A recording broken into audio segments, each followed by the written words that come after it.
Josué capítulo 3. Aleluia.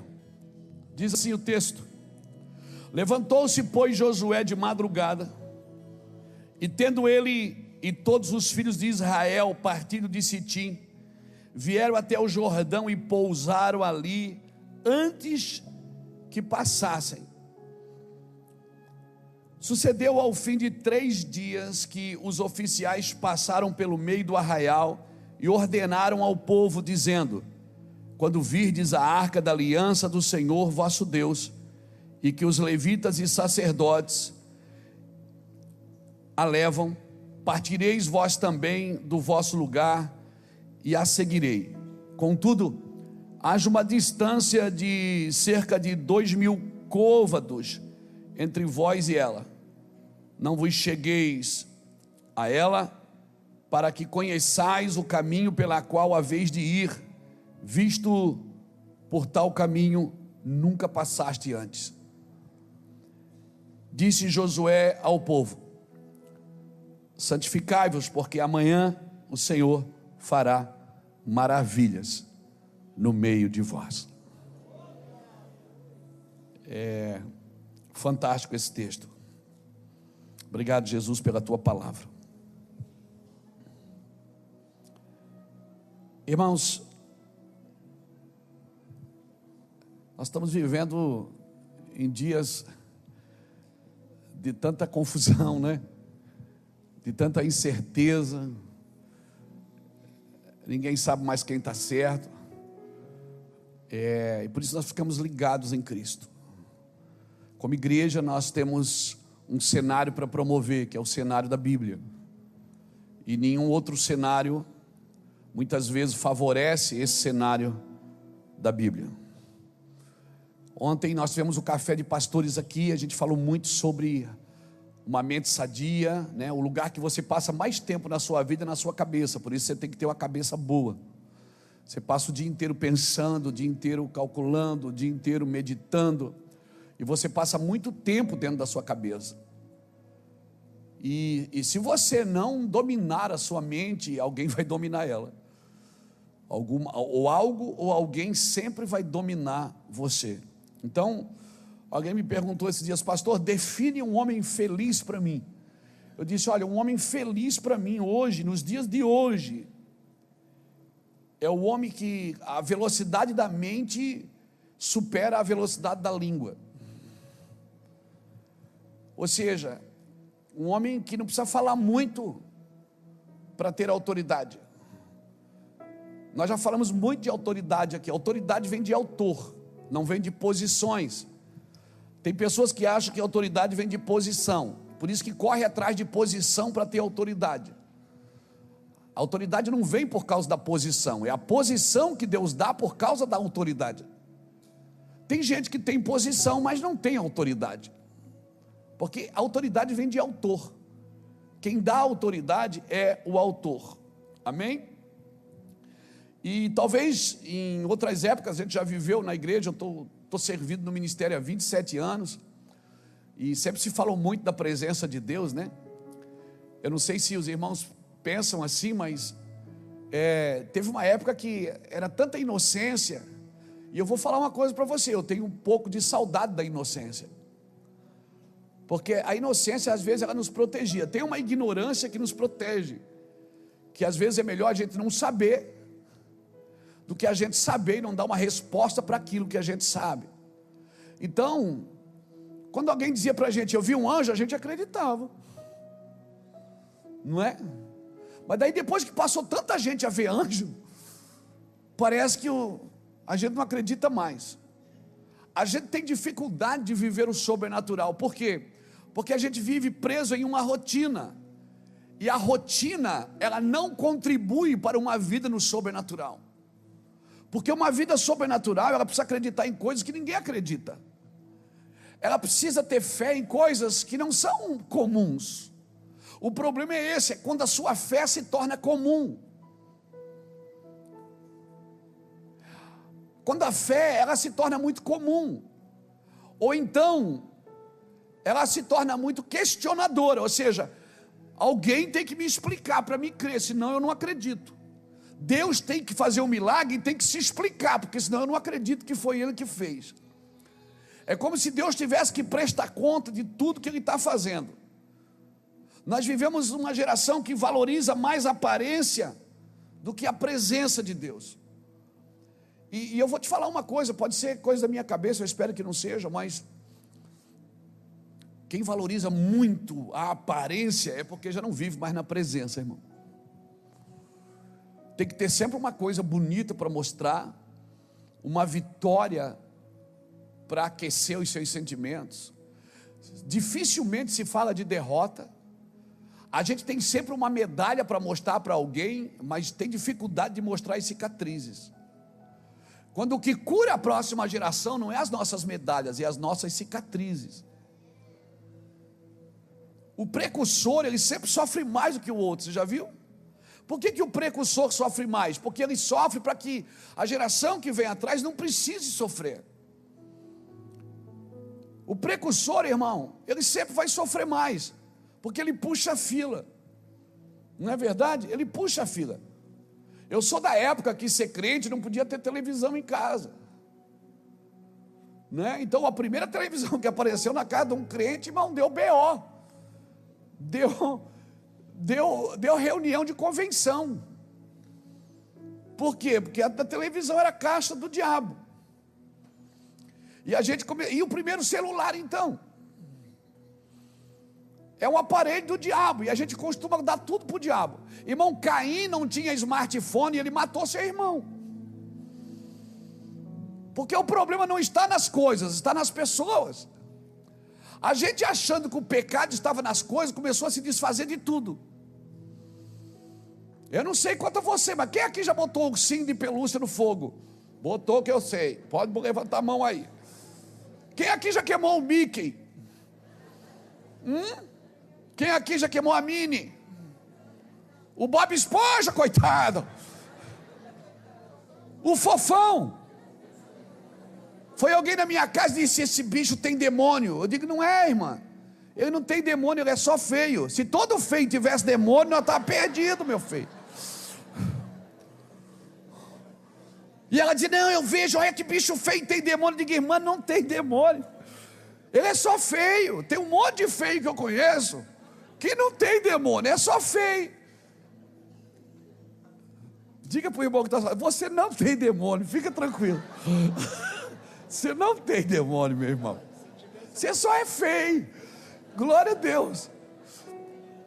Só para dar uma relaxada. Vocês estão muito tensos, irmão. Está doido? Mas nós vivemos num tempo que a gente começou a se desfazer de coisas, porque tudo era o diabo. O diabo está aqui, o diabo está ali, o diabo está lá. A gente ficava com medo. Eu mesmo, quando recém-convertido, eu andava dentro de casa assim, ó. Porque foi alguém um dia à minha casa e viu demônio em tudo. Aí eu percebi que o diabo não estava nas coisas, estava em mim. Quando eu fui transformado por Cristo, fui liberto por Cristo, pronto. As coisas mudaram, irmãos. Amém, irmãos? O que faz diferença da sua vida é a fonte que você bebe. É da onde você come, é a fonte que você bebe. Louvado seja o nome do Senhor. Amém? Porque quem não for espiritual na carne, vai ser carnal no espírito. Querido, o proibido, ele nunca foi protegido por Deus. Deus não colocou uma cerca elétrica ao redor do jardim da árvore do bem e do mal. Deus não colocou uma cerca elétrica para você não tocar. Não, tudo que é proibido não tem a proteção de Deus. Deus deixa você escolher. E você é você que vai gerar as consequências das suas escolhas. E depois não pode dizer: mas por que Deus permitiu? Nem tudo que Deus permite, Deus apoia. Eu preciso entender que eu sou fruto das minhas decisões. Eu sou fruto das minhas escolhas. Amém? Uma pessoa que não se separa para Deus, ela tem diferença de uma pessoa que se separa para Deus? Nenhuma. Não tem. Até que chega o dia de entrar na fornalha. Aham. Até que chegue o dia de entrar na cova dos leões. Por que Josué diz: santifica hoje, porque amanhã eu farei maravilhas no meio de vós? A pergunta é: se você se santificar ou não, Deus vai deixar de fazer alguma coisa? Não vai. Mas aí é o caso: você participa disso ou não? Você experimenta isso ou não? Você faz parte disso ou não? Deus não vai mudar o comportamento dele se você não mudou o seu. Agora você pode não participar. Quando Deus diz assim: santificai-vos hoje, porque amanhã eu vou fazer maravilhas, Ele não está dizendo: olha, Luiz, puxa, eu preciso que você se santifique, senão eu não vou fazer, eu vou ter que... Não. O cenário de Deus está pronto. Deus vai fazer o que Ele tem que fazer. Deus tem uma agenda para cumprir, não é agenda mundial. Tem muita gente preocupada com a agenda mundial da esquerda, com a agenda não sei o quê. Ô irmão, deixa os mortos enterrar seus mortos. Deus tem uma agenda, querido, para cumprir. Ou você participa dela ou não. Amém, irmãos? Então, se Deus está pedindo, se separa, não é para você ser melhor do que alguém, ou ser melhor do que o outro, ou do que A, do que o B, ou... Não é para você ter o orgulho espiritual, o orgulho religioso, porque esse é o pior orgulho que tem, é o orgulho da religiosidade. O cara é tão bom, tão bom, tão bom, que começa a querer dominar e controlar a vida de todo mundo. Não, quando o Senhor diz se separa, é porque Ele vai fazer algo. Ele está dizendo o seguinte: se você estiver separado, quando aquilo que eu for fazer estiver acontecendo, você participa disso, você vai experimentar isso, irmão. Louvado seja Deus. Uma pessoa separada por Deus, separada para Deus, eu me separo para Deus. Você se separa para Deus. Tem diferença de quem não se separa? Não, não tem. Até que chega a hora de entrar na fornalha, aí tem. Até que o sapato aperta, não tem. Mas quando o sapato aperta, tem. Até que estiver diante de decisões importantes que vão determinar princípios para a sua vida ou não, não tem diferença nenhuma. Uma pessoa que serve a Deus de uma pessoa que não serve a Deus não tem diferença nenhuma. Tem muitas formas de enriquecer. Tem gente enriquecendo e não está na igreja. Mas quando o sapato aperta, aí você vai ver a diferença. Quando tem que entrar na fornalha, aí você vai ver a diferença de quem estava separado e de quem não estava separado. Aleluia. Aleluia. Aí você vai ver a diferença de quem come na mesa do Senhor e quem come na mesa de Babilônia. Amém? Amém? Então eu não quero ser... Eu quando entreguei minha vida para Cristo, não foi para ser mais um crente esperando alguma coisa cair do céu. Meu irmão, a única coisa que caiu do céu foi o diabo, não vai cair mais nada.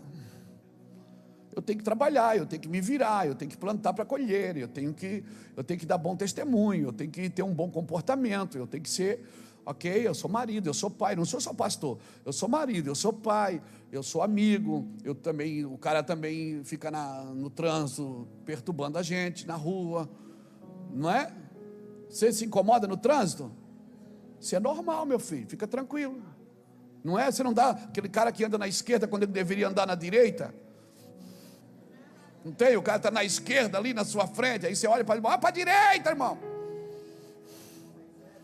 O cara parece que está procurando casa para alugar, não está? Você tem que chegar ligeiro, ele está 20 por hora na sua frente, não dá vontade? Dá vontade ou não dá, irmão? Então fala que dá, meu filho. Aí vem brabo, xingando todo mundo na rua, aí chega no estacionamento da igreja, diz: amor, dá a mão aqui, vamos entrar na casa do Senhor. Ai, meu Deus, fala, Jeová. Aí chega ali, o negócio toma ele fica possuído, irmão. Ele fica possuído, algo possui ele, pronto, na hora ele vira crente. Estacionamento da igreja é o santuário. Aí a mulher vem ali se segurando no banco, porque ele vem pisando e e eu que já fui xingar uma vez o cara, vai, o cara diz: Pai do Senhor, pastor, diga aleluia, Pai do Senhor, meu irmão.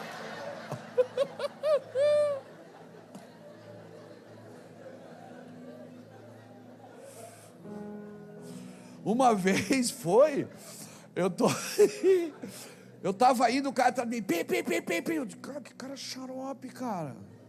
Só pode ser corintiano. E o cara, pai, eu desci. O que foi, meu irmão? Eu disse, pastor, ora por mim. Eu digo, mas é claro, meu irmão, vem cá, irmão. Eu levei uns 3 minutos para sair aquela ira, para, né, o coração ficar ligado de novo. Aí você diz, pastor, mas o senhor... Meu irmão, é normal. O homem não pode receber nada se do céu não lhe for dado. E se eu tiver que vender um produto para você que eu não sou, você está arrebentado, irmão. Por isso, não coloque a sua fé em Luiz Hermínio, em João, em Antônio. Coloque a sua fé em Jesus, porque Ele é perfeito. Não tem homem perfeito na terra, só Ele é Deus. Ai, pastor,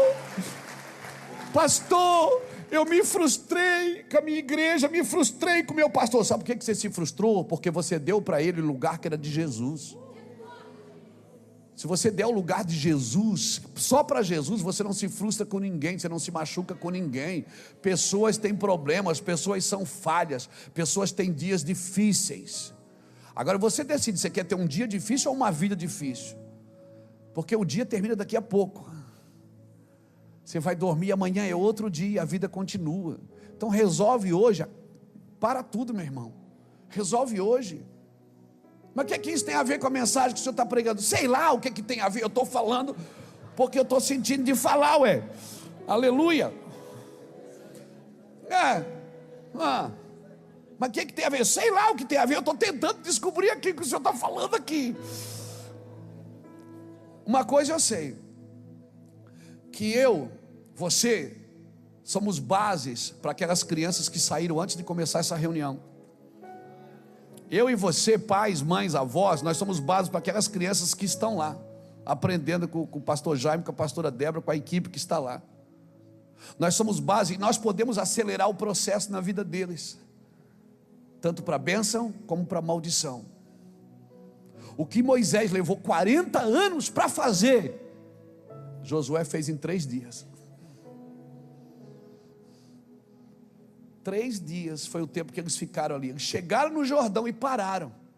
Eles não chegaram afobados e foram entrando. Agora veja bem a diferença. Quando eles saíram do Egito, eles saíram correndo. A Bíblia diz que a massa eles levaram, ela não tinha nem levedado a massa ainda. Eles levaram a massa sem levedar. Por quê? Eles estavam fugindo do Egito. Para sair do pecado e fugir do Egito, você tem que ir correndo. Agora quando chega na promessa, relaxa. Você não tem que entrar com tudo, vai pegar, é meu. Não, calma. Relaxa. O que Moisés levou 40 anos para fazer, Josué fez em 3 dias. Por quê, irmão? Porque Deus lhe confiou uma geração a Josué. E as minhas decisões vão afetar para sempre o destino da minha casa. Vão afetar a decisão. Eu tenho coisas que eu não decido mais por mim, é pelos meus filhos, pela minha casa.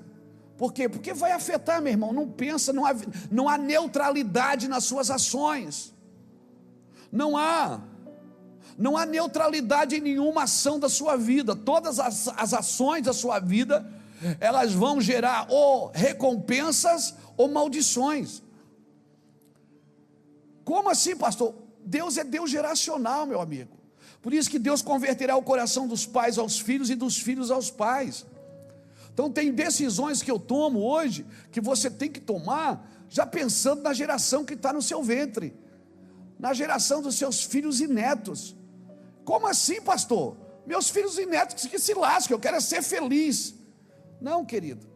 E você certamente já é o extrato de uma geração anterior. Deus é geracional. Amém? Amém, irmãos? Eles descansaram antes de entrar. No Mar Vermelho não foi assim, porque eles estavam fugindo. Quando você está fugindo do Egito, irmão, tem que ser rápido, sai fora. Sai fora. Você sabe que é problema, sai correndo. Agora, quando você está diante da promessa, não sai pegando tudo. É meu, calma. Tem gente que acha, porque está servindo ao Senhor, ele acha que ele tem livre acesso a todas as coisas. Foi o que matou Davi, irmão. O que quase matou Davi. Davi estava num terraço, ele era o rei.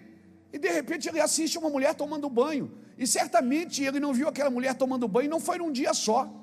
Certamente ele ia ali de vez em quando, que ela tomava banho, ele estava lá olhando, no terraço. E um dia ele chamou um guarda e disse: traz aquela mulher para mim. E ele não se deu conta que ela era a esposa de Urias, o servo leal dele. Por quê? Porque chega uma posição na sua vida, no seu ministério, na sua empresa, que você, pronto, você já não está mais labutando com tanta intensidade.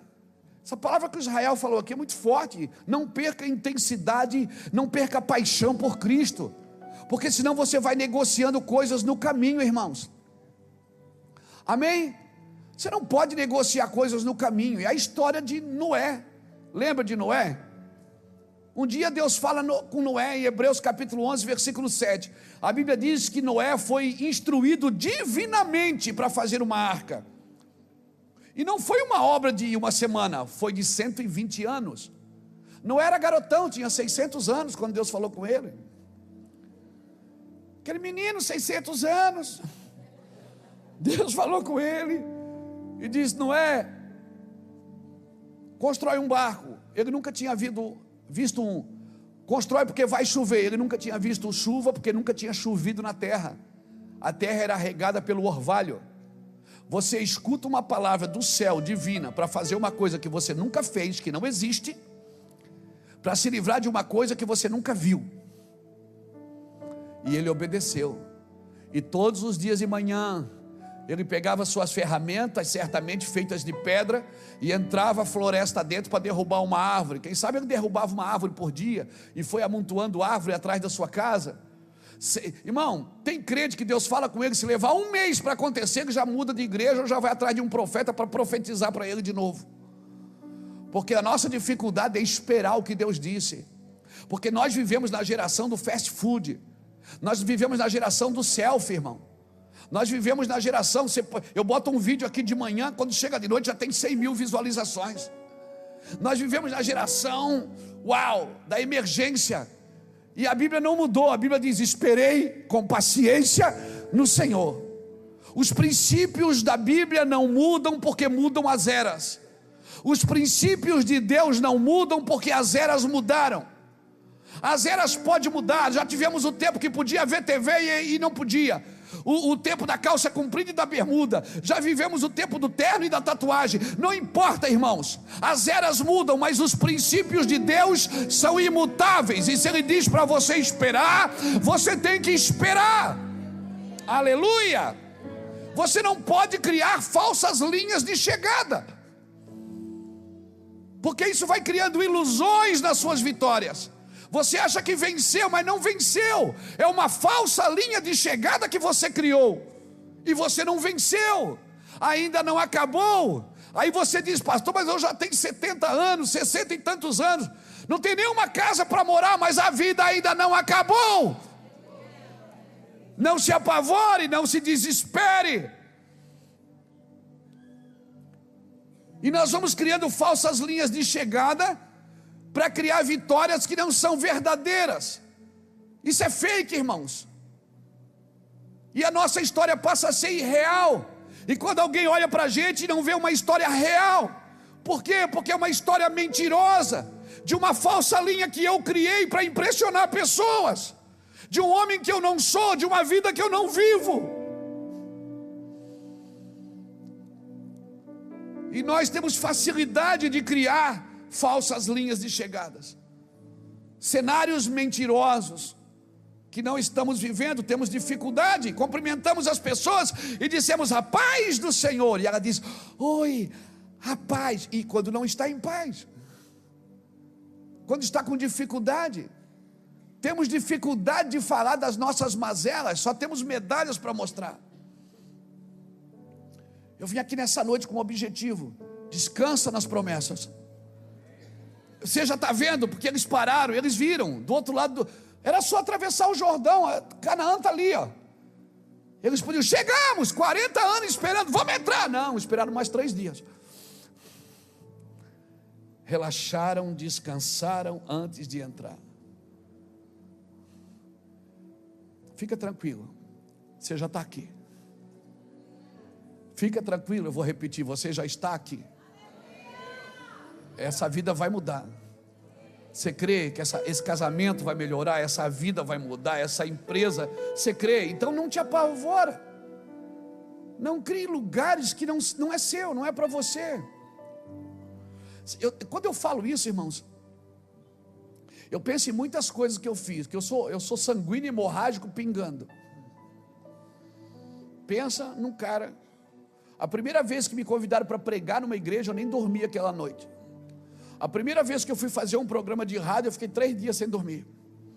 A primeira vez que eu fui numa nação, eu viajei a noite inteira de avião sem dormir, porque eu queria chegar. Tem dia que eu vou dormir já com vontade de acordar, pilhado. Então, para mim esperar, você está ouvindo um cara que tem dificuldade de esperar. Você não está ouvindo alguém expert na calmaria. Não, meu irmão. Eu não suporto mar de almirante. Eu já peguei onda. E o surfista não entra na água se o mar estiver calmo. Ele gosta da bagunça. Ele gosta das fortes ondas e do vento. Quando o mar está calmo, ele diz, o mar está ruim, está até gente tomando banho. Ele diz, hoje não está legal. Mas quando está aquele negócio, aquela onda e chuva, quer ver quando tem chuva junto, aleluia. E aí você diz, hoje tá bom. Não tem ninguém na praia, e você diz, hoje tá legal. Por quê? Porque o mar está agitado. Então eu sou esse cara. Eu agito, não me tira mais do sério. Porque o fulano, porque o ciclano, porque você viu como é que está. Nada, irmão, não, isso não tira mais a minha paz. Eu vou dizer uma coisa que tira a minha paz. Quando eu vejo alguém que tem tudo para dar certo na vida, que já achou Jesus, que já encontrou o seu Senhor, que tem uma facilidade de entrar no coração de Deus, que tem uma facilidade de chorar e rir, de tocar pessoas, de ser ministrado. Rapaz, o cara tem estrela, tudo que ele faz dá certo. E eu vejo essa pessoa perdendo tempo com distrações na terra, quando ela poderia entrar mais profundo em Deus. Isso me incomoda, porque as exigências de Deus são para os íntimos, irmãos. Deus não exige nada de crente meia boca. Você quer ver alguém aplicado? Diante de reis ele será posto, diz a Bíblia. O diligente ele será colocado diante de reis. E quem é o diligente? É aquele que é aplicado no que faz. É aplicado no que faz, ele é determinado, ele tem foco. Ele não sai distraído, deixa a vida me levar, a vida leva eu. Não, ele tem um propósito na vida. Eu vou dar certo. Por quê? Porque essa é a vontade de Deus para a minha vida. É o cara que tem facilidade. Não toma decisão quando está triste. Quando está triste ele vive a sua tristeza. Não faz promessa quando está alegre. Quando está alegre ele deixa todo o ambiente alegre. Quando está com raiva não oprime ninguém. Agora o problema é que nós vamos sucumbindo nas nossas emoções, e a gente tem dificuldade de lidar. Eu, por exemplo, sou um cara público,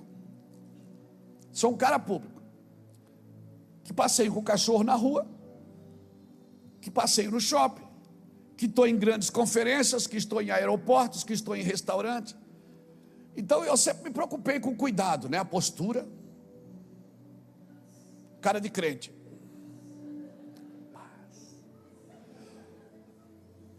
Cuidado para não falar alto, né? Tudo certinho, porque vai que alguém filma. Vai, irmão, sabe? Isso são prisões. Você é você. Você é você. Você não tem que vender um produto que nem você compra. O nosso problema é lidar com a promessa. Quando chega no lugar da promessa, a gente acha que tem que ter uma postura para viver a promessa. Não. Deus escolheu você, cara. Com tanta gente boa, Deus escolheu você. Cabe na sua cabeça um negócio desse? Fala para mim, se você fosse Deus, você investiria em você? Coisa nenhuma. Mas Deus acreditou em você, confiou no seu amor. E não chamou você porque você era bom, não. Chamou porque você era ruim. E se Deus não tivesse te escolhido, você não daria certo em outro lugar. Tem gente que não deu certo em nada na vida do que fez, mas veio para a igreja e deu certo. Tudo que fez foi uma tribulação, mas veio para a igreja e deu certo. Por quê? Porque tem coração. Não tem juízo, mas tem coração. E eu vou te falar, o dia que a sua mente sincronizar com o seu coração, o dia que a sua mente, esse espaço aqui, esses 45 centímetros do coração e da mente, esse côvado, o dia que a mente e o coração sincronizar, o dia que a sua mente falar o que o seu coração sente, o dia que o seu coração sentir o que a sua mente pensa, e o dia que a sua boca se unir aos dois, e os seus ouvidos se unir aos dois, e os seus olhos se unir aos dois, e os sentidos da sua alma se submeterem ao coração que Deus te deu, à mente de Cristo que Deus te deu, você está feliz da vida, irmão. Acabou os seus problemas, porque a sua alma vai estar convertida. Você não vai mais mendigar amor, você não vai mais carregar ressentimentos, você não vai culpar mais ninguém por ter dado errado na vida. Por quê? Porque agora toda a sua alma está submetida à sua mente e ao seu coração. Diga para alguém que está do seu lado: descanse na promessa. Diga, já, você está vendo? Espere, não pega tudo com a sua mão, espera, não entra de vez, vai esperando. Eu me lembro quando eu fui, isso foi em 2004, 2005, alguma coisa, 2000 e alguma coisa, lá atrás, faz uns 20 anos. O pessoal dizia assim: pastor, vai tirar o visto, que Deus vai te dar o visto americano. Um monte de gente da igreja foi, o Espírito Santo falou para mim: não vai, eu não vou. Um dia eu acordei de manhã, o Espírito Santo falou assim: vai lá e tira o visto, que eu vou te levar para a América. Eu falei: amor, Deus falou comigo para mim ir tirar o visto. Ela disse: vai. Eu fui, fiz o passaporte e fui tirar o visto sozinho. Fui lá, peguei, na época era fita cassete, CD, levei meus CDs, aí entrei na fila lá do cônsul. Ele olhou para mim e disse: o que você vai fazer na América? Eu digo: eu vou pregar o evangelho. Ele fez: na América tem muitos pregadores. Eu digo: mas não que nem eu. Ele deu uma risadinha e disse: alright, ok, você é muito legal. Eu digo: eu sei que eu sou legal. Ele disse: ok, seja bem-vindo. Pronto, vim embora. E ele nem viu meus CDs. Fez uma pergunta: mas por quê? Eu estava debaixo de uma palavra. E fui. Hoje nós temos igreja na Flórida, 14 igrejas que caminham com a gente na América. Quando você está debaixo de uma palavra, irmão, acabou, você não pode mais ouvir ninguém. O problema é que você ouve uma palavra de Deus e vai consultar quem não ouve. Você ouve uma palavra de Deus e vai consultar quem não tem intimidade com o Espírito. Aí o pessoal diz: isso aí, meu irmão, escuta, sempre que Deus falar com você e confirmar algumas coisas no seu espírito, não espere o aplauso de todos. Não espere que todos contribuam com isso e participem disso. Sempre que Deus falar com você e falar no seu coração, dá a impressão que você está fugindo de alguma coisa, que você está fazendo alguma coisa errada, vai para cima, irmão. O problema é que você consulta a carne. Paulo disse: foi-me dito isso, isso, aquilo, e ele disse: eu não consultei a carne. Sabe o que é não consultar a carne? É não procurar as emoções, é submeter as suas emoções aos cuidados de Cristo. Descansa antes de entrar, meu irmão. Descansa antes de entrar. A promessa está ali, você já está vendo, é sua. Vai vir para você, você vai entrar ali. Mas primeiro, descansa antes de entrar. Segundo, escute uma voz de comando. E qual foi a voz de comando? Espera aí, descansa aí. E vocês vão ver a arca passar. Quando a arca passar, vocês seguem ela. Ele não disse para seguir nenhum sacerdote, ele disse: segue a arca. Ele disse assim: tira os olhos de quem está carregando a arca e coloque os olhos na arca. Se você estiver seguindo a arca, não importa mais quem está carregando.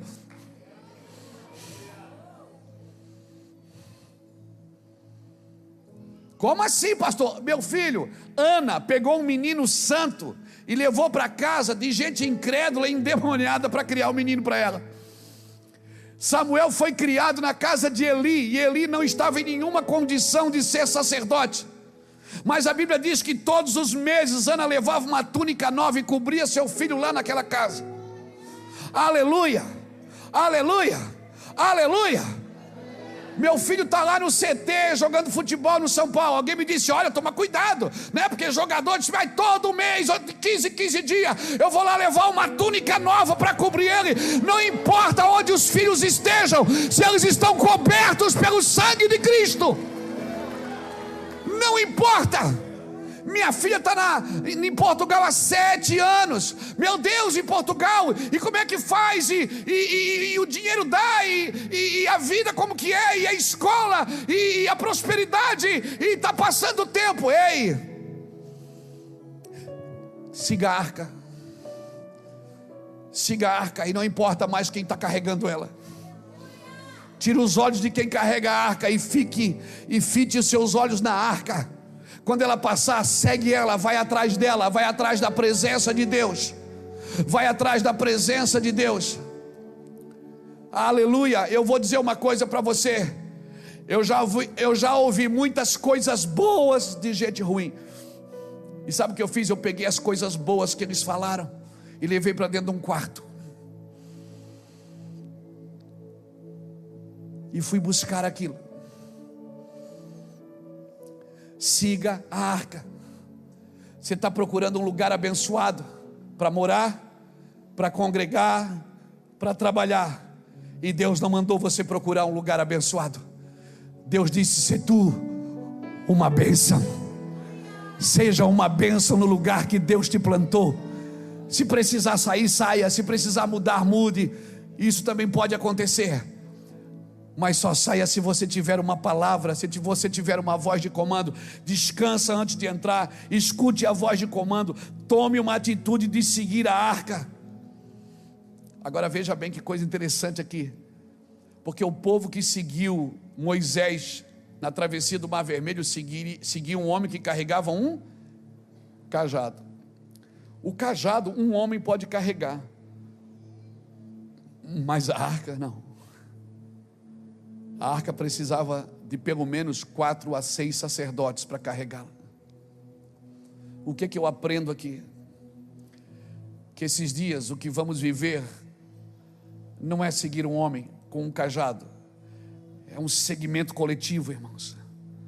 É a presença coletiva que está juntando os sacerdotes para caminhar debaixo de uma unção.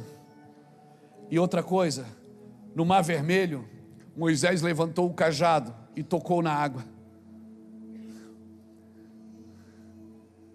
No Jordão, não tinha cajado para tocar na água. Sabe quando o Jordão abriu? Quando eles pisaram o pé. Por quê? Vou te dar um conselho de pastor para ovelha.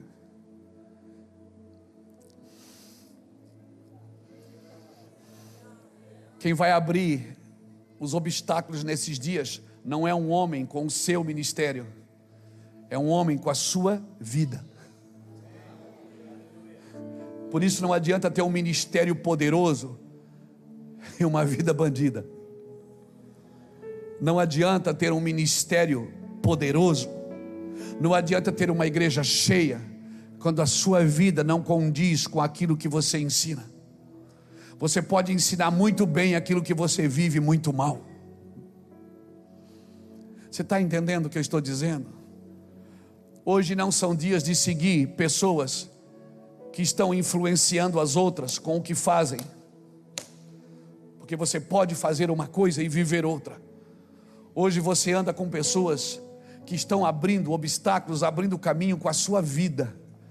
O Jordão só abriu quando os sacerdotes pisaram. Eles foram os primeiros a pisar, a entrar, e os últimos a saírem. Então eu vou te dar um conselho. Nós estamos vivendo hoje numa geração do prato pronto, irmão. De tudo pronto, de tudo emergente. Vou te falar, toma cuidado com essas coisas rápidas.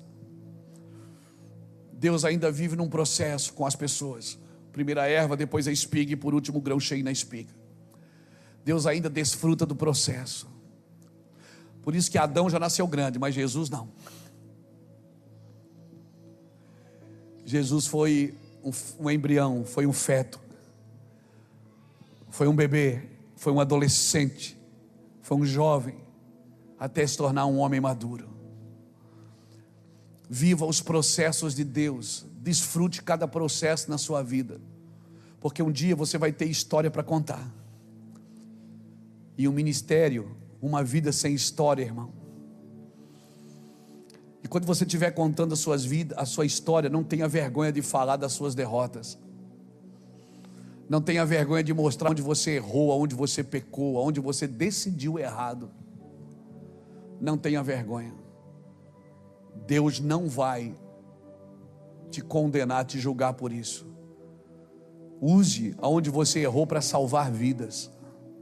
Talvez o teu pior pecado vai se tornar o teu maior ministério. Talvez a tua pior mazela vai se tornar a sua melhor herança. Deixe cicatrizes. Não tenha medo, não tenha vergonha. Não tenha vergonha de curar pessoas com a sua dor. Não tenha vergonha de tocar pessoas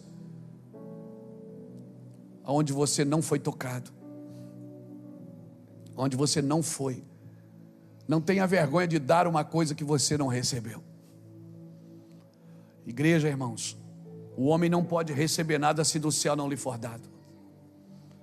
Tem coisas que ninguém consegue ensinar a você. É você que tem que aprender na presença do Espírito Santo. E é tão interessante que ele diz: segue a arca, mas mantenha 2.000 côvados de distância, ou seja, pelo menos uns 90 a 100 metros. Fique longe, para você ver aonde ela vai, para você não se precipitar. Em outras palavras, ele estava dizendo o seguinte: não ande na frente da presença de Deus.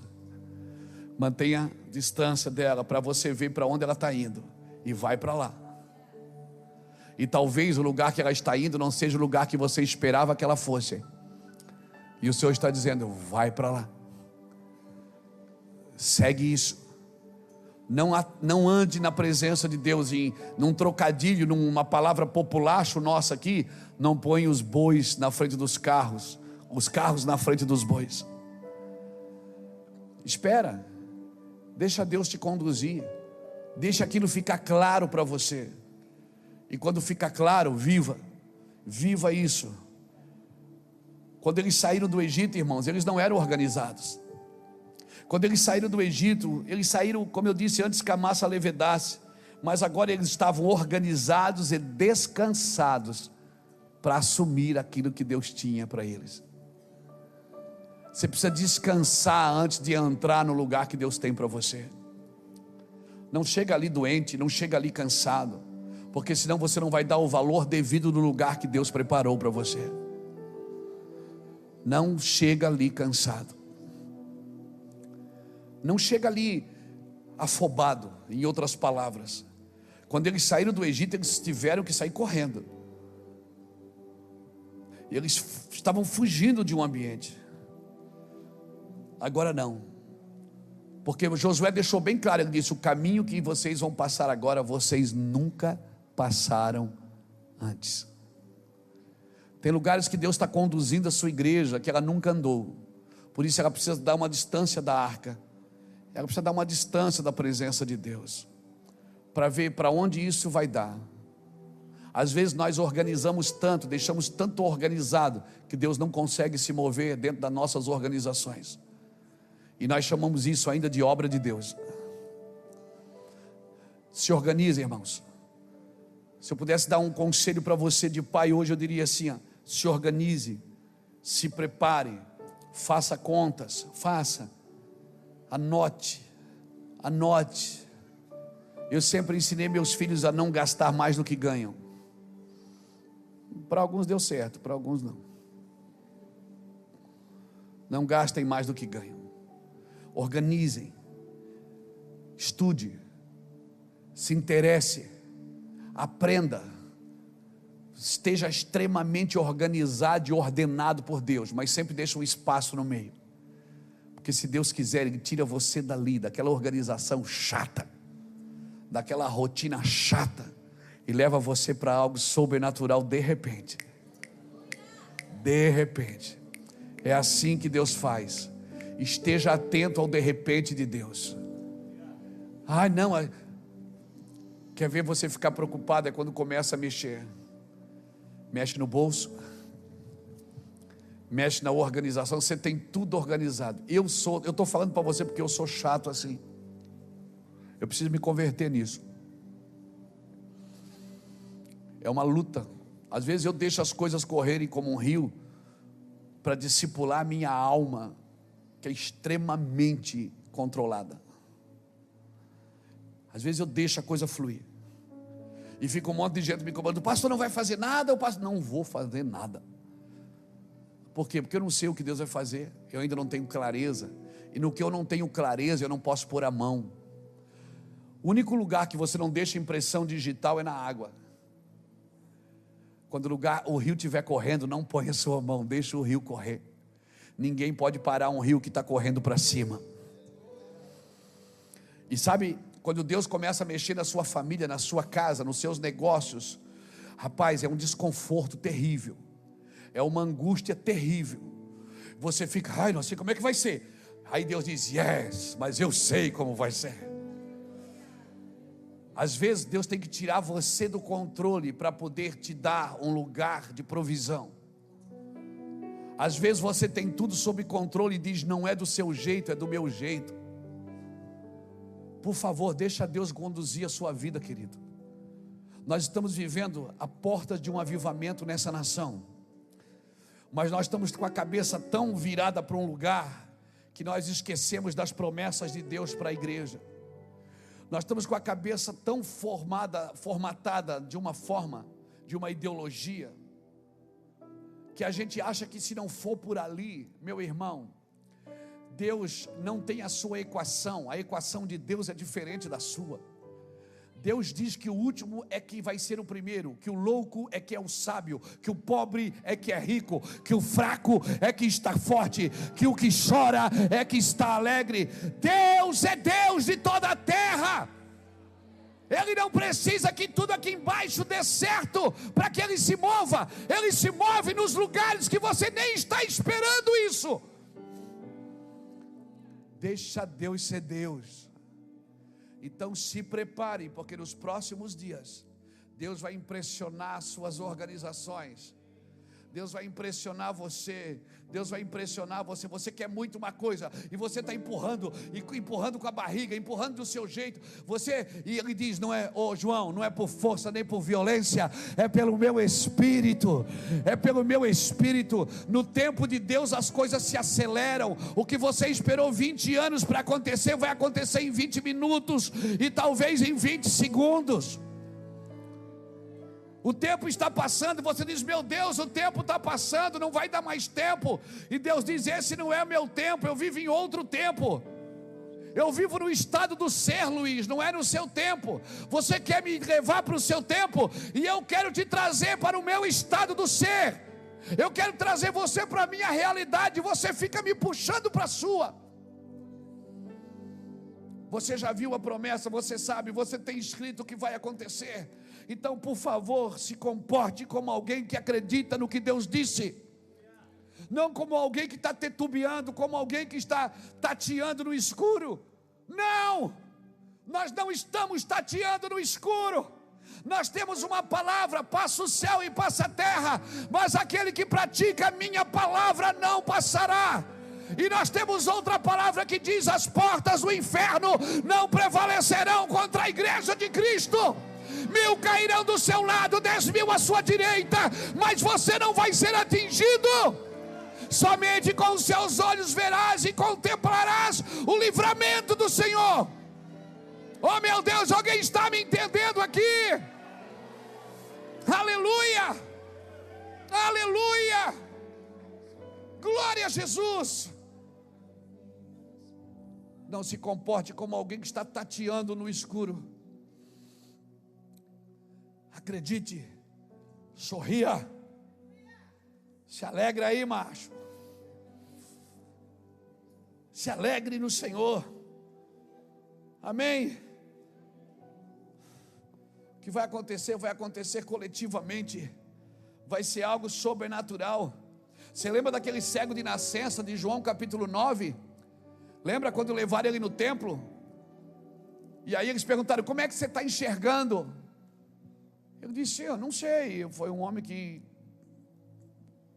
pegou lodo, passou no meu olho, e eu estou vendo. E os sacerdotes disseram: blasfêmia! Como é que você foi curado? Você não passou por aqui pelo culto de cura? Você não veio na nossa reunião do grupo, da célula? Como é que você foi curado? Tem gente que acredita que Deus só pode curar através dele, que Deus só pode fazer através dele, através do ministério dele, da igreja dele, da oração dele. Muitos líderes acham que a cura tinha que passar por eles, acham que a revelação tem que passar por eles, mas agora Deus está coletivizando: todos podem profetizar. Não significa que todos são profetas, mas todos podem profetizar. Você pode falar para a morte: morte, viva. Você pode dizer para a seca: chova. Você pode dizer para a chuva: pare. Você pode. Aleluia. Nós estamos diante de uma promessa que diz que uma geração caminhará mais rápido do que outra. Josué deixou claro quando ele reuniu o povo em Josué 24, versículo 15, ele disse: olha, vocês decidem quem vocês vão seguir, porque eu e a minha casa serviremos ao Senhor. Vocês decidem quem vocês vão servir. Irmãos, essas decisões hoje são claras para nós. Eu quero usar de tipologia bíblica aqui. Tipologia bíblica é algo ou alguém do Velho Testamento que aponta para algo ou alguém do Novo Testamento. Isso é uma tipologia bíblica. Quando Josué disse: olha, vocês procurem quem servir, porque eu e a minha casa serviremos ao Senhor. Não vai ter dúvida para mim. Ah, mas meus filhos estão desviados, mas eles estão debaixo de uma palavra: eu e minha casa serviremos ao Senhor. Mas hoje meu filho está preso, mas nós estamos debaixo de uma palavra: eu e a minha casa serviremos ao Senhor. Mas meus filhos desviou, pastor. Meu filho foi embora com outro menino, é casado com outro menino, minha filha é casada com outra menina, mas eles vivem debaixo de uma palavra: eu e a minha casa serviremos ao Senhor. Você olha para a circunstância e anula a palavra que você liberou um dia.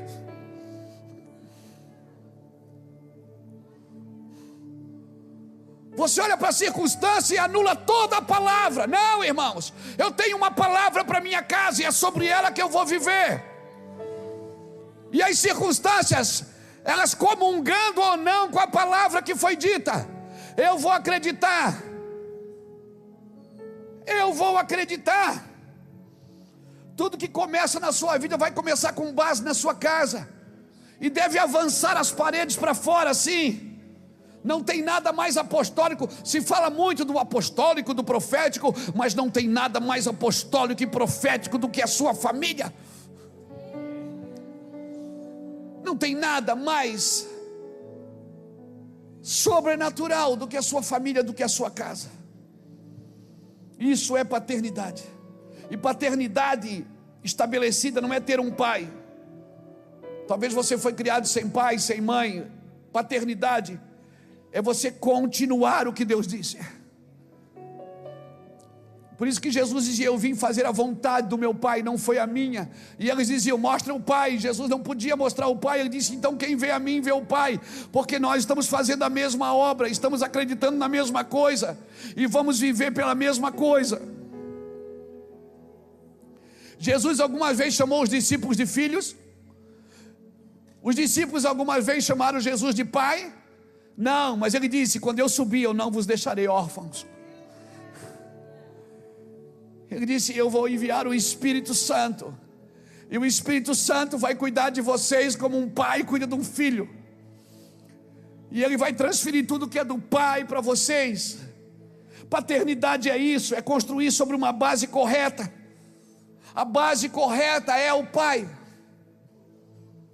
E a palavra filho vem da palavra banar, que quer dizer construir sobre uma base correta. Por isso que conselho qualquer um pode dar, mas destino quem dá é o pai. E se você não tem um pai biológico para te dar conselho, Deus vai levantar um espiritual para fazer isso. E como é que eu vou saber que é um pai espiritual? Quando ele não roubar o lugar de Deus na sua vida.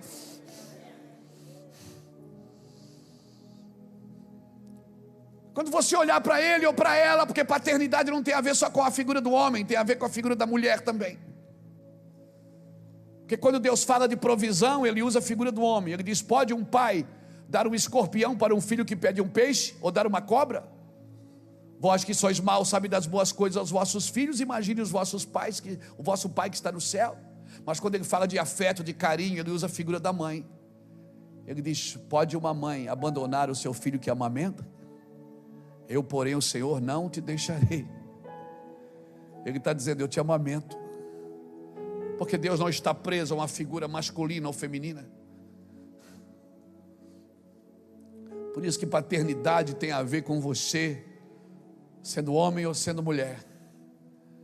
Afeto e provisão estão na figura do pai. Conselho qualquer um pode te dar, mas destino só quem pode te dar é um pai. Amém? Você está me entendendo? Então eu vou continuar onde o meu pai decidiu que eu devo continuar. Eu vou aonde meu pai determinar que eu vá. Ser pai é ser um ventre que propõe gerar para as próximas gerações. Amém? Sabe quando é que está o problema aqui? Sabe onde é que está para mim o problema? Até anotei isso aqui para te falar. É que muitos precisam de pastoreio, e eles buscam isso na paternidade, e se machucam. Por quê? Porque pastoreio tem a ver com cuidado, paternidade tem a ver com destino. Paternidade tem a ver com destino. Quem precisa de cuidado precisa de pastoreio, mas quem precisa de destino precisa de paternidade. E se ferem muito porque querem continuar mesmo ferido. E um pai não dá destino para a gente ferida. Primeiro ele cura. Aleluia. Do que adianta nós fazermos campanhas de prosperidade para gente que não tem juízo para ter dinheiro, que quando ficar rico vai começar a pisar nos outros, que não entendeu o propósito das finanças. Do que adianta orar para Deus dar sucesso para alguém, quando Deus disse: aquele que perder a sua vida, achá-la. Como que eu posso orar para Deus te dar sucesso quando Ele quer que você perca a sua vida?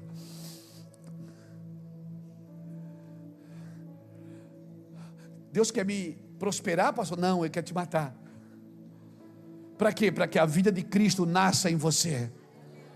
Porque Cristo em vós é a esperança da glória. Quando o mundo olhar para você, quem trabalha com você, quem estuda com você, quem vive com você, vê Cristo em você. Então nós estamos começando a entender algumas coisas. Quando o mundo olhar para você e ver Cristo em vós, que é a esperança da glória. Amém? Amém? E sabe quem foi que entendeu isso para mim, pastor Beto? Quem entendeu isso para mim foi Eliseu. Porque quando Elias foi tirado de Eliseu, que foi arrebatado, foi levado aos céus, Eliseu não disse: aonde está o Elias de Deus? Não, ele disse: aonde está o Deus de Elias? Porque quem busca o Deus de Elias já entendeu o que é paternidade. Mas quem busca o Elias de Deus ainda precisa de pastoreio. Por isso que muitas pessoas reclamam que não são pastoreadas, mas muitos não precisam mais de pastoreio, elas precisam de destino. Elas querem ser cuidadas quando elas precisam ser enviadas.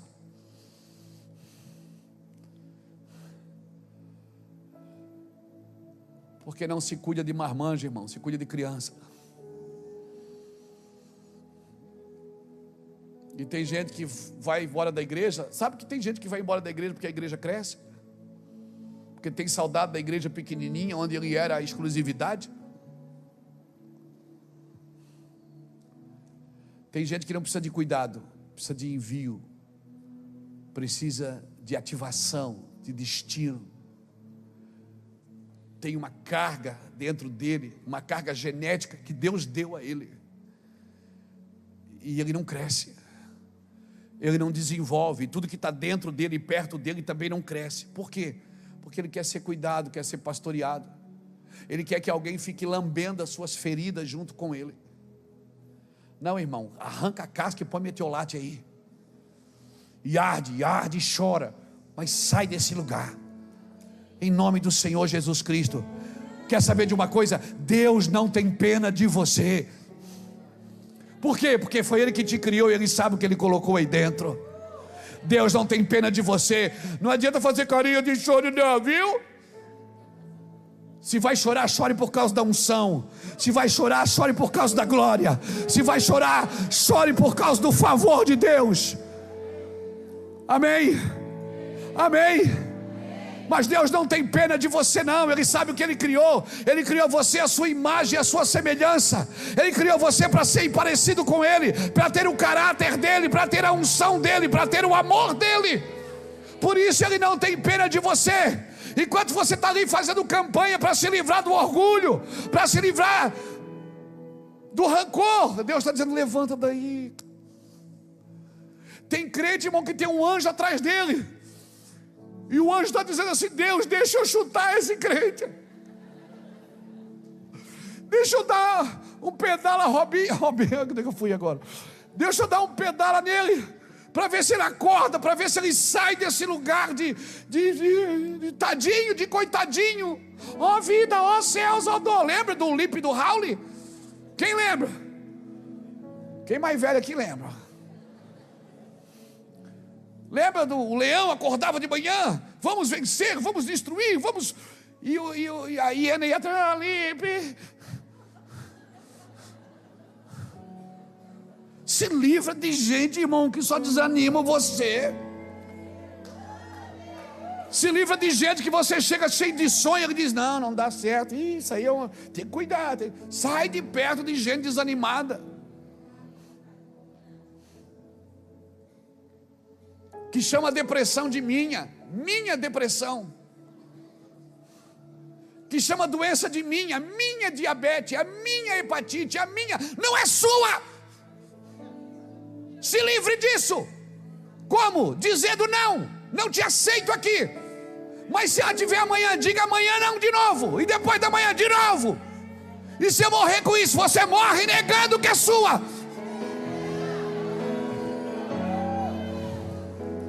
Creia no que Deus te disse, e ponto final. Saia daí. Os filhos crescem e a gente fica tratando como criança. Danoninho que vale por um bifinho. Fui longe agora, né, gente?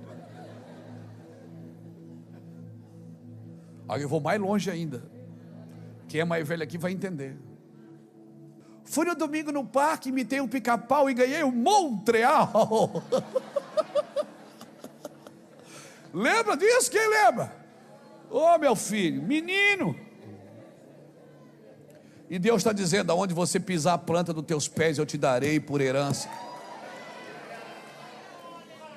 Como é que é? Aonde você pisar a planta dos teus pés, eu te darei por herança. Olha aqui, ó. Olha aqui. Herança Se eu piso aqui, eu venci aqui, a minha herança atrás não vai precisar lutar por isso, porque eu já venci para eles. Se eu venci o medo, meus filhos não vão ter medo. Se eu venci a miséria, meus filhos não vão viver miséria. Se eu venci a maldição, meus filhos não vão viver maldição.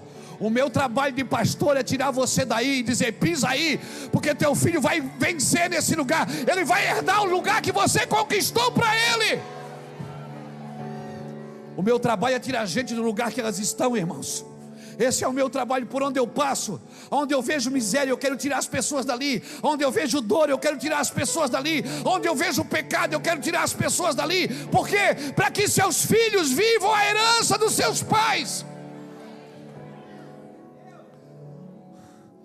Por isso que meu trabalho, sabe como eles me chamam no Brasil? O Mevan, a casa de paternidade. Aí tem gente que diz: não tem paternidade coisa nenhuma. Claro que não tem. Porque ele quer ser pastoreado quando ele precisa de destino, quando ele precisa de um anjo atrás dele para chutar a bunda dele. E ele quer que eu fique ao redor dele fazendo carinho e trancinha. Vai se lascar, macho velho. Vai crescer, vai assumir as suas responsabilidades, vai ser homem. Está doendo? Chora, limpa as lágrimas e sai. Mas chora, não tem problema chorar. Deus só usa homem chorão. Vê se tem um homem chorando aí perto de você.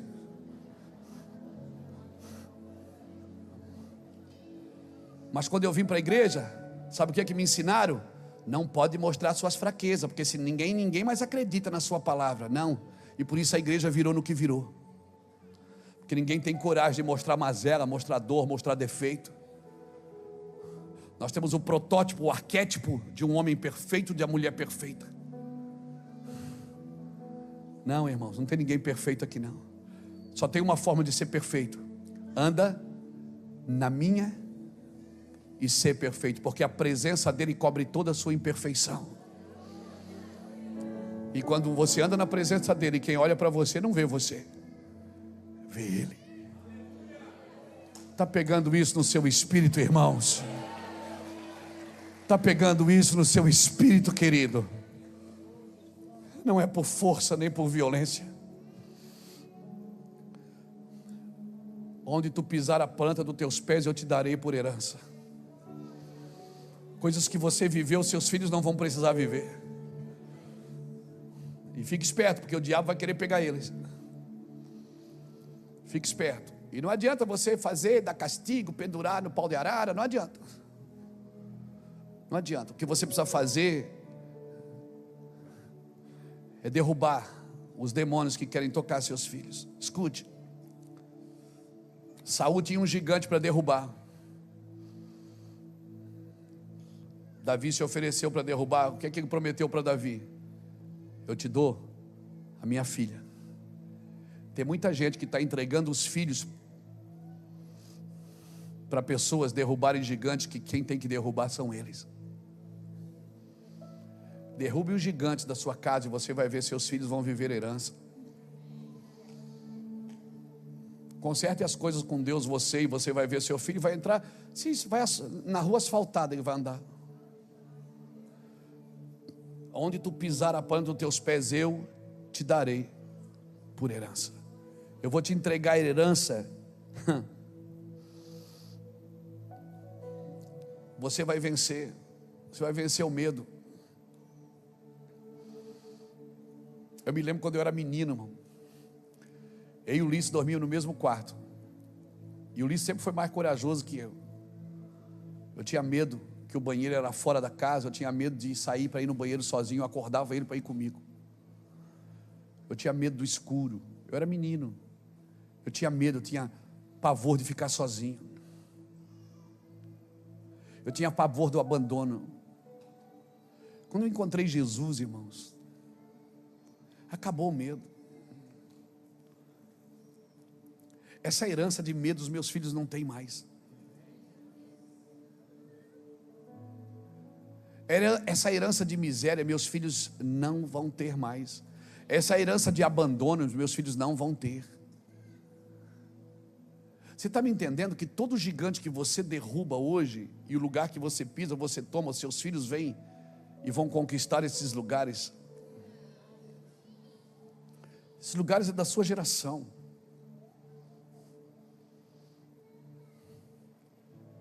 A Bíblia diz que Deus converterá o coração dos pais aos filhos e dos filhos aos pais. Se Ele vai converter o coração dos pais aos filhos primeiro, então é os pais que precisam de ajuda primeiro, não é os filhos.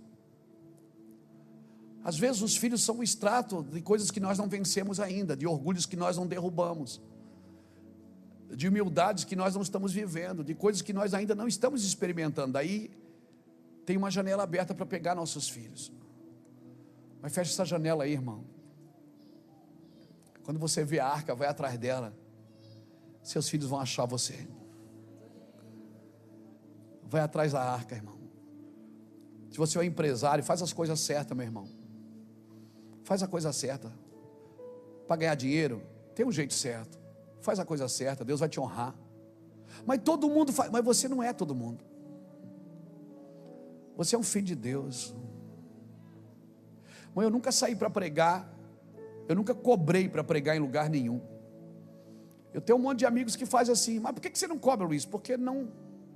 E são meus amigos. Mas por que você não bota e estabelece? Não, não estabeleço. Não é o meu propósito. Eu não entendo assim. Se nós podemos ser amigos, eu suportando o que você faz, e você vai ter que suportar o que eu vivo também.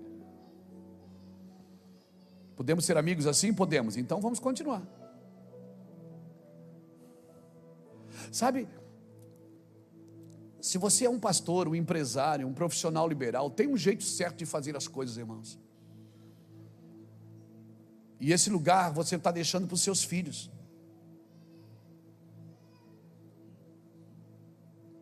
Os filhos vão reagir os arrependimentos dos seus pais, os conceitos dos seus pais. E você vai estar transferindo para ele a autoridade de Cristo. Amém?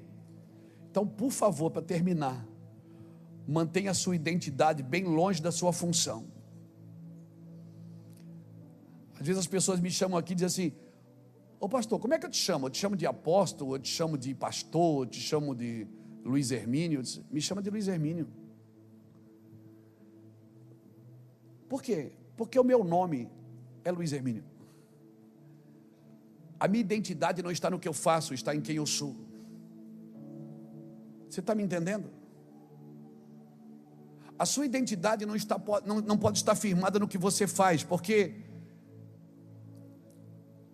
e o dia que eu não puder pregar mais, eu vou perder a minha identidade? Não, irmãos. E se você tiver que parar de pregar, o que você fará? E se você tiver que mudar de profissão, o que você fará se a sua identidade está presa nela? Deus não te chamou pelo que você faz, Ele te chamou pelo que você é, e te deu algo para fazer. Amém, irmãos? Amém? E Jesus deixou claro isso. Tem servo que vai ser servo e vai ser sempre servo, mas tem servo que Deus chama de amigo. Um dia vieram falar para ele, abra comigo aqui, eu vou terminar aqui, mas abra porque senão você não vai ficar claro. Abra comigo João capítulo 3, versículo 22. João 3, 22.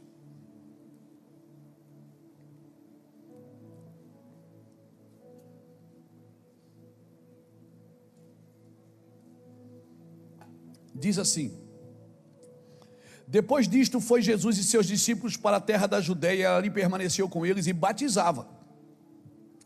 Ora, João estava também batizando em Enom, perto de Salim, porque havia ali muitas águas e para lá concorria o povo para ser batizado, pois João ainda não tinha sido encarcerado, não tinha sido preso. Ora, entre os discípulos de João e um judeu suscitou-se uma contenda com respeito à purificação. E foram ter com João e lhe disseram: mestre, aquele que estava aqui contigo, além do Jordão, da qual tens dado testemunho, está batizando e todos lhe saem ao encontro. Respondeu João: o homem não pode receber coisa alguma se do céu não lhe for dado. Vós mesmos sois testemunhas do que eu vos disse. Eu não sou Cristo, mas fui enviado como seu precursor. O que tem a noiva é o noivo. O amigo do noivo que está presente é o que ouve muito e se regozija por causa da voz do noivo, pois esta alegria já se cumpriu. We were in love that never meant to stay. Some things are real, even when they fade.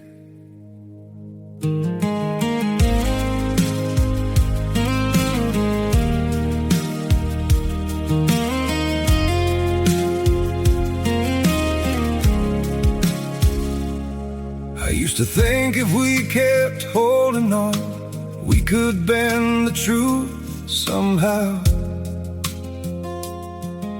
But love can't fight what's pulling us apart, and it's breaking us down now.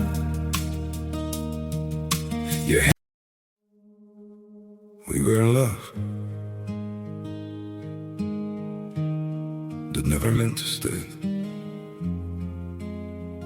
Some things are real, even when they fade.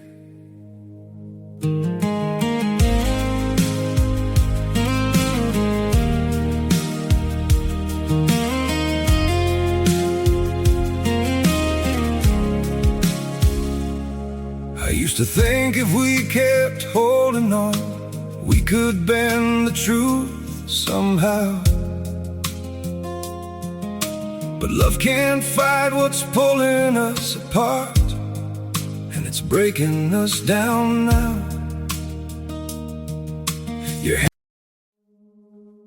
We were in love that never meant to stay. Some things are real, even when they fade.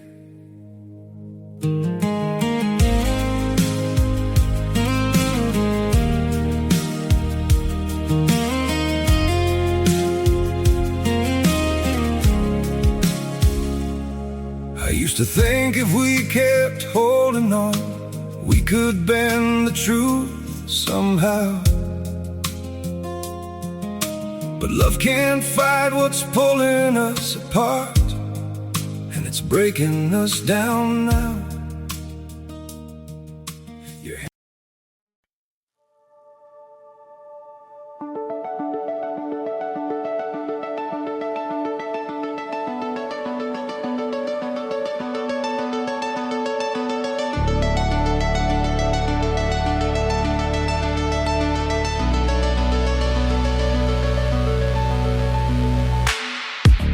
Across the silver streams of light we drift so far, two souls in zero gravity chasing every star. Every glance a nova, every touch a comet's flame,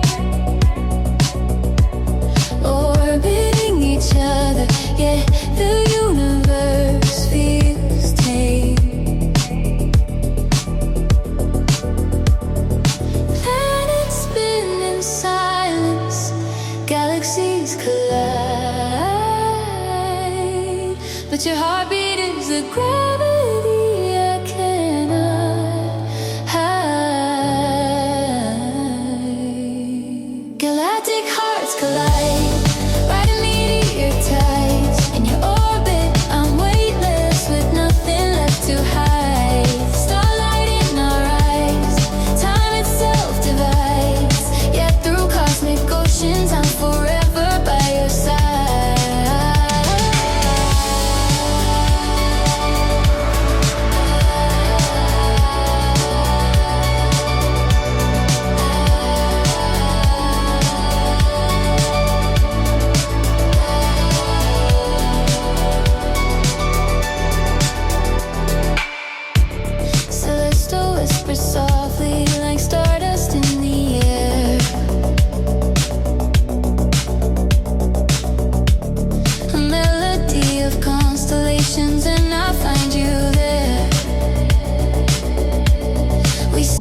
mim convém que ele cresça e eu diminua. Como eu disse para vocês, o precursor sempre sofre mais. Irmão, essa história é fantástica porque João Batista estava fazendo algumas coisas que Jesus ainda não estava fazendo. João Batista, ele foi o precursor preparando o caminho para Jesus Cristo se apresentar. Quando os discípulos de Jesus foram pedir para orar, eles disseram: Senhor, nos ensina a orar como João ensina os seus discípulos. Senhor, nos ensina a jejuar como João ensina os seus discípulos. Então João Batista já fazia algumas coisas que Jesus ainda não estava fazendo. Jesus ainda não estava fazendo. E preparar o caminho, que eu vejo que tem muito a ver com o que estamos fazendo hoje, não é para trabalhadores, irmãos, é para amigos.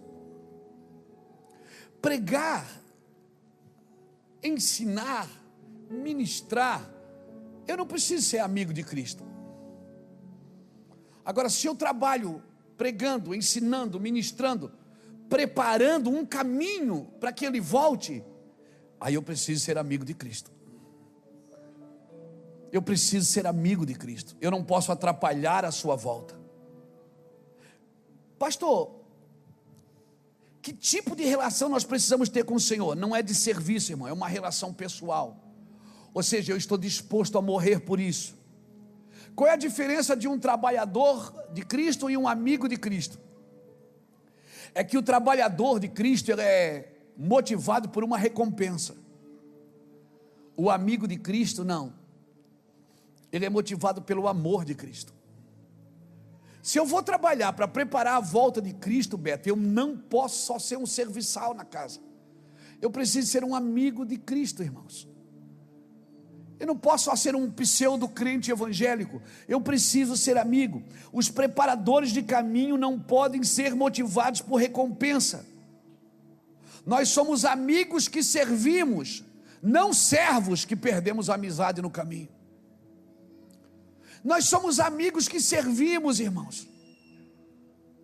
Eu sirvo a Cristo porque Ele é meu amigo. Aí tem gente que diz: você serve porque você tem uma vida boa, você agora tem livros para vender, você ganha ofertas para pregar. Mas não começou assim. E eu já servia. Eu fiquei pelo menos uns 3, 4 anos morando de favor, porque alguém deu um lugar para mim morar, para mim, para ir assim para as crianças. Eu fiquei pelo menos 3, 4 anos sem ganhar nada, sem fazer nada por assim, porque você está fazendo hoje porque as pessoas te dão algo. Não. Quando nós vamos em lugares que as pessoas não podem cobrir as nossas despesas, nós pagamos elas. Por quê, pastor? Porque eu fui chamado para ser amigo de Cristo, para preparar um caminho do Senhor. Jesus chegou no templo. Você lembra o que é que Jesus fez no templo? Ele fez uma bagunça, não fez? Ele fez uma bagunça para quê? Para colocar as coisas em ordem. Então tem coisas que vão ficar em ordem e parece que ainda está bagunçada, mas não está. Jesus vai trazer ordem para tudo. Se prepare, Brasil. Eu falo isso olhando para essa câmera. Se prepare, Brasil. Parece que está tudo bagunçado, mas não está. Fique tranquilo. Deus vai trazer ordem. Amém. Deus vai trazer ordem. Tem um rio correndo nessa nação, e tem um homem com um cordel de medir, está medindo. E quem está entendendo não parou de correr no rio. Primeiro as águas vão dar nos atelhos, depois elas vão dar nos joelhos, depois elas vão dar nos lombos, e depois elas vão submergir. E águas que nós vamos ter que passar a nado. Então, recado para você, Brasil: o Senhor Jesus é o teu Deus. Descansa, descansa, porque Deus vai colocar em ordem todas as coisas. O Senhor está medido com um cordel de medir. Ele está medindo todas as coisas nesses dias, ainda não acabou. E tem crente aí atribulado, perdido. Não acabou. Deus quer que você olhe para a igreja, olhe para Ele. A igreja é a única instituição constituída por Deus capaz de mudar essa geração. E ela não pode terceirizar o serviço para outras instituições. O serviço da moral dessa nação é pela igreja. Então se preparem, Brasil. Se preparem. Então eu preciso ter uma mentalidade de reino nesses dias. Meu irmão, deixa eu usar um exemplo aqui para você. Jesus está no meio de uma multidão, está anoitecendo, e o pessoal precisa ir embora para comer. E o Felipe vem e diz: Senhor, despede a multidão. André vem, Felipe, despede a multidão. Aí Jesus faz a pergunta tremenda. Ele diz: Felipe, onde é que a gente vai comprar pão para alimentar essa multidão? Jesus provoca. Ele provoca Felipe. E Felipe diz: nós não temos dinheiro. Felipe não entendeu. Felipe, no sistema deste mundo, você tem que comprar para dar. No sistema de Deus, Ele reparte para dar. Você está me entendendo? Você está me entendendo? A mentalidade profissional deste mundo é que a igreja que fica aqui nessa rua aqui é minha concorrente. Que a igreja do bairro é concorrente do Mevan. Essa é uma mentalidade concorrente, não de amigo. Foi isso que vieram dizer para João Batista: sabe o homem que tu batizou? Abriu uma igreja ali, está batizando também. E João Batista disse: mas ele é o cara. Ele é o Cristo, não sou eu que sou o Cristo, é ele que é o Cristo. Você está me entendendo? Ninguém é concorrente de ninguém, irmãos. É que a nossa mentalidade, a nossa mentalidade está carnalizada por uma mentalidade pagã. Nós somos do reino de Deus. Irmão, se isso aqui para você é só um negócio, então eu não sou amigo de Cristo. Irmão, se você olhar para a mão de Judas, você vai ver moedas, porque para Judas era um negócio. Mas se você olhar para a mão de Cristo, você vai ver marcas, cicatrizes, porque para Cristo não era um negócio. Para Cristo era algo pessoal. Eu vou morrer por causa de você. Quem está nesse lugar por causa de negócios está perdido. Quem serve ao Senhor por causa de negócios está perdido. Quem serve ao Senhor só para enriquecer está perdido. Que diferença você tem de Judas? Nenhuma. Mas se você serve a Cristo,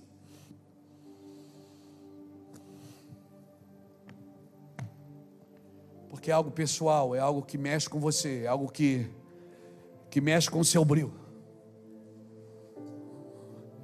Se você serve a Cristo, porque você ama Cristo, se você enriqueceu, enriqueceu. Se você não enriquecer, você vai ficar aí mesmo. Glória a Deus. Se der certo, você continua. Se não der certo, você tenta de novo. Nós estamos vivendo um momento, irmãos, que vai haver um corte. E eu estou profetizando. Vai haver um corte. Daqueles que servem e daqueles que não me servem. Se eu sirvo a Cristo só por causa dos meus negócios, só por causa das minhas intenções, eu sou o mais miserável dos homens. Mas se eu sirvo a Cristo porque eu amo, talvez esse ano as coisas não deram tão certo como deveriam ter dado, mas eu amo. Talvez eu não prosperei como eu precisava prosperar, mas eu amo. E eu vou tentar de novo, eu vou continuar com Cristo, eu vou fazer de novo. Então você está no lugar certo, meu amigo. Mas se a sua intenção é outra, eu vou te dar um conselho: nem venha domingo que vem, porque esse não é seu lugar. Se você está aqui porque Cristo tem uma obra na sua vida e você entende isso, está acima de dinheiro, de fama, de glória, de posição. Eu estou aqui porque eu amo Cristo. Aí as pessoas julgam e dizem assim: ah, mas você hoje tem bastante, por isso que você ama Cristo. Não. Então por que eu não cresço, pastor? Talvez essa é a única maneira de você perceber que você primeiro vai ter que dar provas e ser fiel no pouco, para que um dia Deus possa confiar coisas grandes em você. E quando as coisas grandes baterem na sua porta, você não vai desviar do seu propósito. Sabe quando Deus vai te dar dinheiro? Quando você não amar mais dinheiro. Sabe quando Deus vai te dar posições? Quando elas não te roubarem de Cristo. Sabe quando Deus vai deixar você conhecido, famoso? De repente você vira até um influencer. Sabe quando? Quando essas coisas não te roubarem dele. Deus não vai te dar nada que vai te roubar dele, meu irmão. Nada. Deus não vai correr esse risco. Aí a gente diz assim: mas aquele cara quando era pobre ele servia a Deus, depois que ele ficou rico ele desviou. O dinheiro não desvia ninguém, só revela quem a pessoa sempre foi. E quer saber quem é uma pessoa? Dá poder para ela. E por isso que Deus nos dá poder. E Deus está disposto a dar tudo para a gente que a gente estiver disposto a devolver para Ele. Eu gostaria que você ficasse de pé comigo.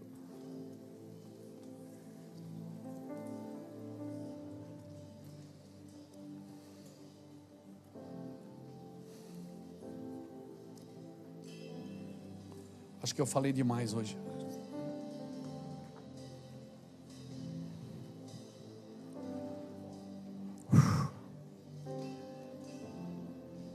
Se Deus falou com você, essa é a sua noite. Se Deus ministrou verdades na sua vida, essa é a sua noite. Talvez você precisa de Cristo. E eu te convido, sai do seu lugar e vem aqui para frente. Vamos orar juntos. Se essa palavra falou contigo, sai do seu lugar, irmão, vem aqui para frente. Vamos terminar orando juntos, carregando a arca juntos.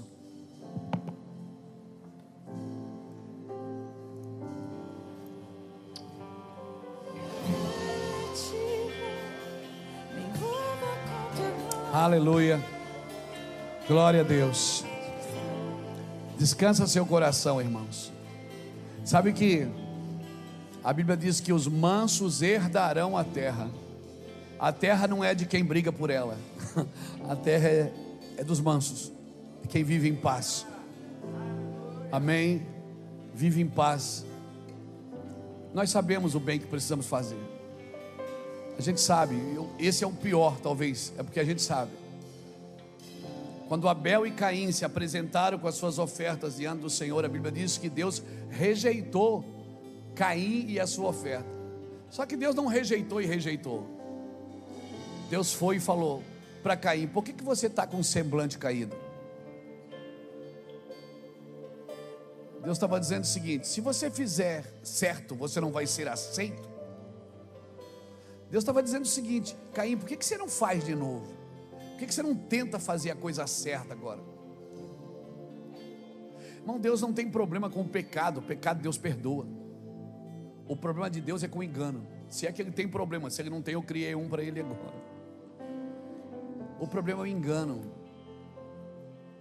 Deus não tem problema com homens e mulheres arrependidos, que confessam as suas mazelas, que trabalham para deixar um bom testemunho, para fazer as coisas diferentes.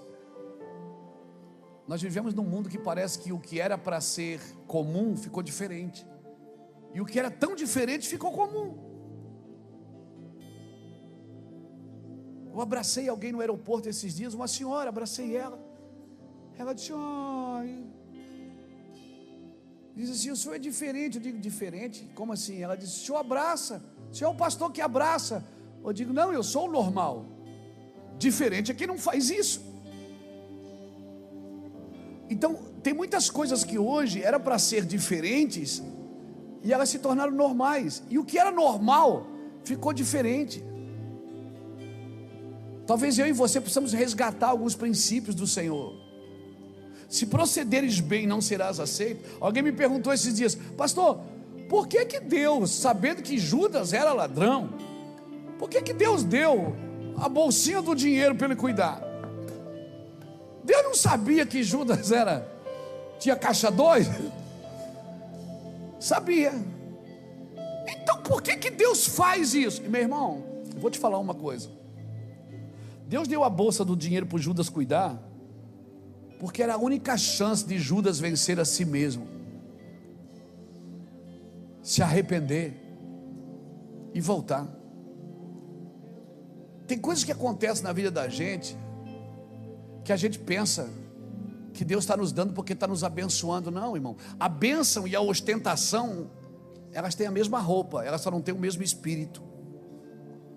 Tem coisas que é a ostentação da gente, e a gente pensa que é bênção de Deus.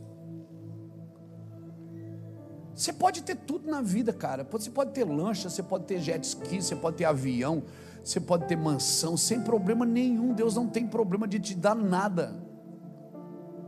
O problema é quando essas coisas substituem quem Deus é na sua vida, e elas passam a ser o teu Deus. Então é fácil, irmão, servir a Deus. Quem acha que é difícil é porque não ama o suficiente. Servir a Deus é fácil demais. Tem um jeito de servir a Deus que é muito fácil, é do jeito dele. Eu quero orar por você, amém? Nós estamos entrando em mais uma semana, e a gente anda no Brasil, a gente percebe, tem um solo no Brasil assim de insegurança muito grande, e é preocupante mesmo. Falo como cidadão, é preocupante. É preocupante. A qualquer momento isso aqui virou uma bomba relógio. A qualquer momento pode dar um BO grande aí. O que eu faço, pastor? Não adianta você fugir para um lugar. Vive em paz. Vai buscar Deus. Cria um ambiente de paz para a sua mente, para o seu coração. Lembra que eu falei no começo? O lugar que você passa mais tempo da sua vida é na sua cabeça. Torne ela um lugar melhor. Torne ela um lugar melhor. Você vai ficar dentro de um lugar melhor. Amém, querido? Amém? Põe a mão sobre o seu coração. Deixa eu orar para a gente terminar. Pai, em nome de Jesus, nós oramos por um novo tempo na nossa nação. Nesse ambiente de insegurança, nesse ambiente de confusão, nesse ambiente de corrupção, de mentiras e de enganos, nesse ambiente que a gente não sabe mais quem é verdadeiro, nesse ambiente que a gente não sabe mais o que é de verdade e o que é de mentira. Levanta homens e mulheres de verdade nesse lugar, Senhor. Coloca homens e mulheres de verdades nesse lugar, Senhor, nesse ambiente. Eu oro para que o Senhor traga vida onde não tem vida. Senhor, que o Senhor traga segurança aos profissionais liberais, aos empresários. Que o Senhor traga segurança ao irmão que acorda de manhã, pega um ônibus para ir para o trabalho. Que o Senhor traga segurança para essas casas. Cria um ambiente de paz, Senhor, nos lares dessa nação. Cria um ambiente, Senhor, de paz com o teu coração nos lares dessa nação, Deus, para a tua glória. Toca este lugar com o teu favor, com o teu fogo, em nome de Jesus. Amém, meu irmão? Que você tenha uma semana poderosa. Amém? Que você tenha uma semana poderosa. Não te afoba com a promessa. Espera, deixa ela te achar. Amém? Se você for homem de uma coisa só, todas as outras coisas vão achar o lugar delas na sua vida. Deus te abençoe e te guarde. Que o Senhor te abençoe e te guarde. Que o Senhor faça resplandecer o seu rosto sobre ti e tenha misericórdia de ti. Que o Senhor sobre ti levante seu rosto e dê a paz que excede a todo entendimento. Que essa paz que você viva, ela ensina a sua mente a se localizar no Senhor. Amém?